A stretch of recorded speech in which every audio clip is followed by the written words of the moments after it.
Good morning, Sea of Galilee. This is the time of night when the fishermen start coming in. It's 5 o'clock a.m. We're heading today to Mount of Transfiguration, Cana and Nazareth. Good to be back in the land of our Lord.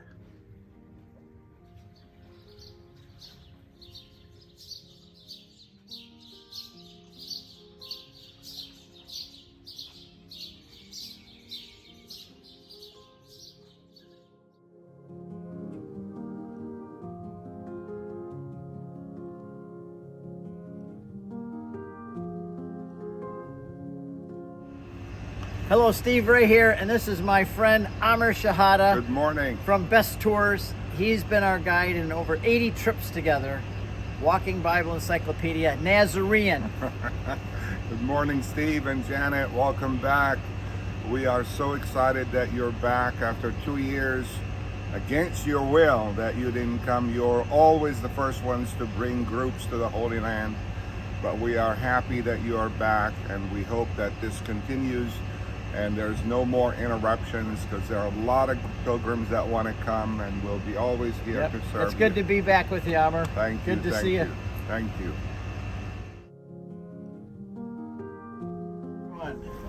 I'm not going to say thanks for being on time. I mean early. I'm going to be thank you for being on time, because you're all out here before 1:45. So we got about a 40-minute drive to the Mount of Transfiguration. And then we have to take taxis. The reason we leave early today is because the bus can't get up the mountain. It's switchbacks all the way up to the top, 1,900 feet. And the first buses that come are the first ones that get the taxis up. We have mass scheduled at 8. If another bus beats us there, we have problems. So we have to get there early. My guess is we'll be the first bus there. We usually are. All right, good morning, pilgrims. Good morning. We're so happy to have our missing 4.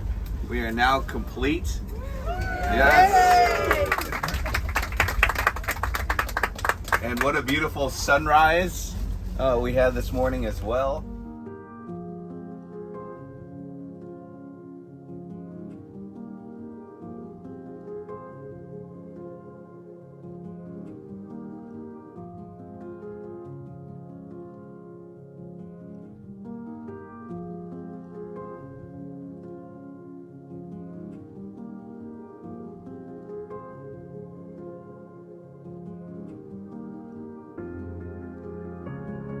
Anything because there was so many people on.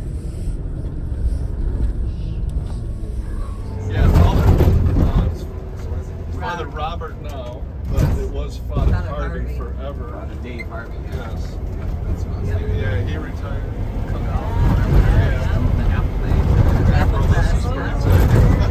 And now we arrive at the Church of the Transfiguration, 1,900 feet above the valley below.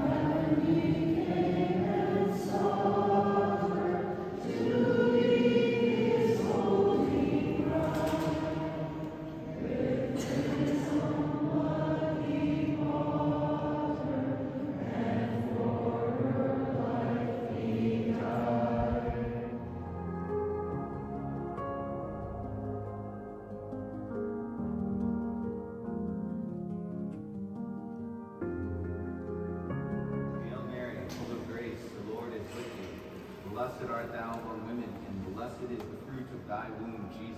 Holy Mary, Mother of God, pray for us sinners, now and at the hour of our death. Do you mind if the Franciscans go up there?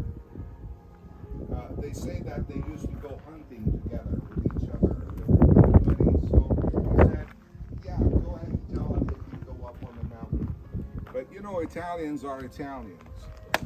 And he said to him, by the way, just in case they move you somewhere else tomorrow, can we have this in writing? Biblical things that happened here on this mountain. One took place in Judges chapter 4 and 5 with Deborah. If you remember Deborah, she was one of the judges of Israel. She led the army, and it wasn't a king or queen. They didn't have kings and queens. Just God would raise up a judge or a leader when Israel was in trouble and needed help. Everybody did what was right in their own eyes, it says. That's the main phrase of Judges.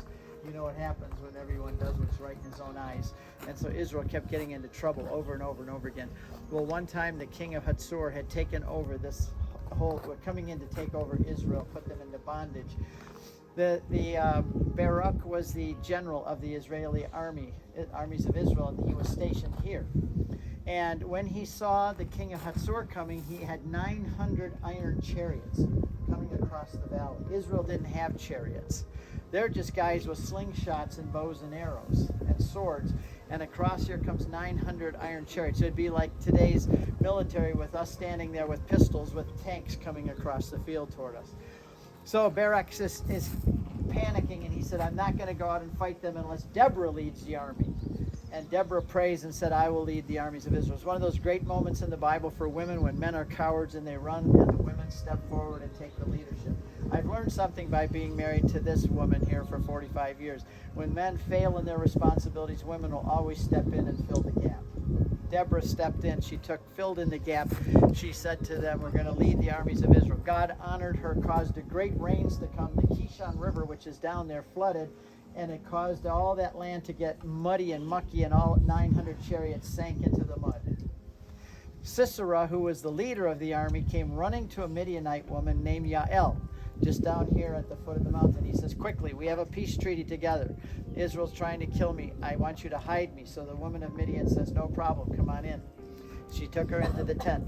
She gave him some warm milk. What happens when you drink warm milk when you're tired? It puts you to sleep, the calcium, right? He falls asleep. She goes out, grabs a tent stake out of the ground of her tent, takes a mallet, and she pounds it right through his temple, nails him right to the ground, and kills him right on the spot. The armies of Hazor were defeated.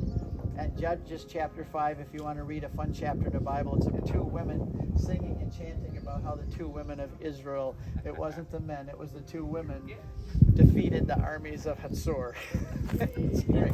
But that took place here.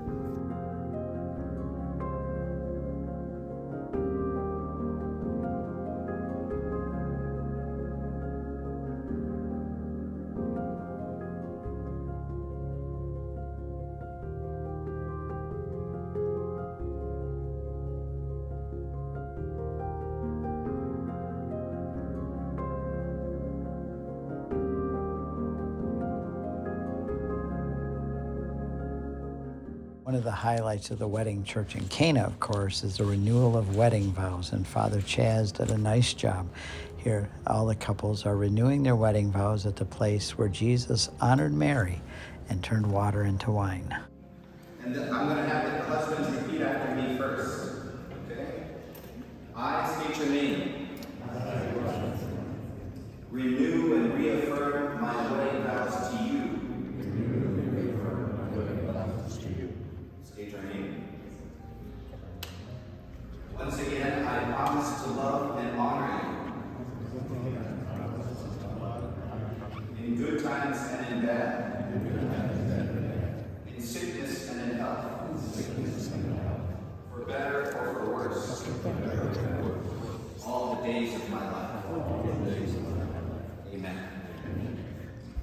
Okay, it's the wives' turn now. I state your name. Renew and reaffirm my wedding vows to you. State his name.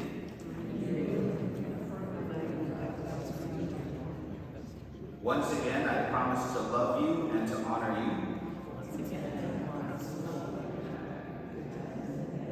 In sickness and in health. For better or for worse. All the days of my life. Amen.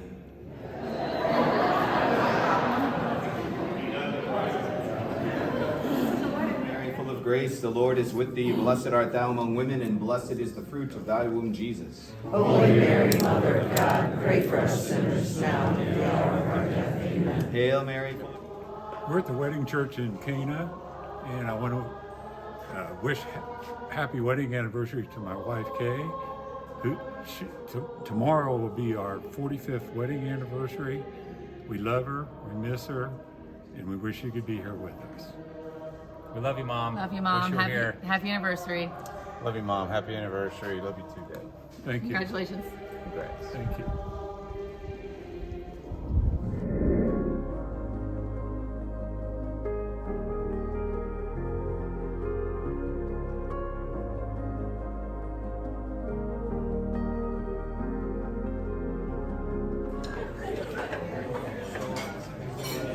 Here we are at the YMCA for lunch, believe it or not, and they're going to have a lot of food coming up.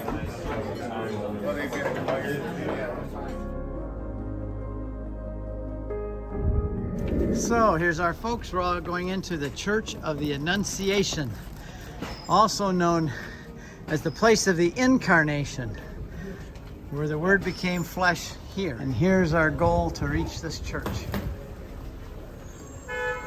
Church of the Annunciation, largest basilica in the Middle East. This Church of the Annunciation is the parish church of our guide Amr, and no one can explain it better. This is the grotto under the church, and this altar marks the place where the angel approached Mary, and it says that the Word became flesh here. That's the words on the altar. Our folks are now praying the first joyful mystery at the very place where it happened. Fruit of thy womb, Jesus. Holy Mary, Mother of God, pray for us sinners now and at the hour of our death. Amen. Hail Mary, full of grace, the Lord is with thee. Blessed art thou among women, and blessed is the fruit of thy womb, Jesus. Holy Mary, Mother of God, pray for us sinners now and at the hour. I'd like to give a shout out to my fiance Tara. Visited the beautiful church at Cana today, and I can't wait to marry you later this year. First of all, it was very rustic. These are caves they live in. They live in caves. They don't live in houses like we think of. They don't have refrigerators, air conditioning, toilets, and everything else. The Holy Family, let's start in the morning when they wake up, and we'll kind of walk through their day. First of all, when the rooster crows, that was their alarm clock. They didn't have Apple Watches or iPhones. They'd hear in the morning, cock crow, that's what it's called. They start crowing in the morning. Mary's probably the first one to get up because Joseph and Jesus are tired, their muscles are aching, they work hard 6 days a week. They are now, she's going to let them sleep as long as they can. When they wake up together, though, what do you think the first thing the Holy Family did in the morning when they wake up? Is that the first thing you do in the morning when you wake up? Bathroom? Are you kidding me? You folks go to the bathroom before you pray? One of the things I want you to get used to here in this land is to try and get a feel for the real Jesus, Mary, and Joseph. They didn't float 3 feet off the ground. We're now going into the grotto underneath the Church of St. Joseph, the house of the Holy Family, where they have this delightful mosaic on the floor of Jesus and Mary and Joseph living here. The cave is actually one level down below, and you can see down into that level right here. This is part of the entrance down into the actual cave. And here it says, hick means here. He submitted to his parents here in this cave.